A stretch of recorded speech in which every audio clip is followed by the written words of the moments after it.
എല്ലാവരും ഇങ്ങോട്ട് അനിയന്റെ പെർഫോമൻസ് ഒക്കെ പടത്തിൽ അഹങ്കാരം പറയല്ലോ. അതിന്റെ കുറച്ച് ഭാഗങ്ങൾ കണ്ടിട്ട് എന്നെ ബഹുമാനം തോന്നിട്ട് ഞാൻ കുറച്ചേരം എഴുന്നേറ്റ് നിന്നു. മാധവ് സുരേഷ് ഞാൻ പേപ്പറാച്ചിക്ക് മറുപടി കൊടുക്കാറ്. പറഞ്ഞപ്പോ മനസ്സിലായി. ഞാൻ പേപ്പറാച്ചിക്ക് മറുപടി കൊടുക്കാറ്. നമ്മളെയാണല്ലോ മച്ചമ്പി. ടാഗുള്ള മീഡിയക്ക് ഞാൻ മറുപടി കൊടുക്കാം. പേപ്പറാച്ചിക്ക് ഞാൻ കൊടുക്കില്ല. നിങ്ങള് കണ്ടന്റ് വളച്ചൊടിക്കാനുള്ള ടീമാണ്. ആന്ധ്ര അഴുക്ക സംസാരം ബ്രോക്കറെ. നിങ്ങളല്ല, നിങ്ങൾ നിങ്ങളുടെ കണ്ടന്റ് വിൽക്കുമല്ലോ മീഡിയക്കാർക്ക്. ഓ ഓരോ കീഴ്വഴക്കങ്ങളാവുമ്പോ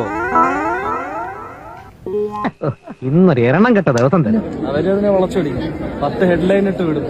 എനിക്കറിയാം നിങ്ങൾ കിട്ടേണ്ടതൊക്കെ കിട്ടിയല്ലോ, സമാധാനമായല്ലോ. കണ്ണു പറഞ്ഞിട്ടാണ് മാസിക്കണേ. നല്ല വിഷമമുണ്ടല്ലേ? നാളെ വരാം.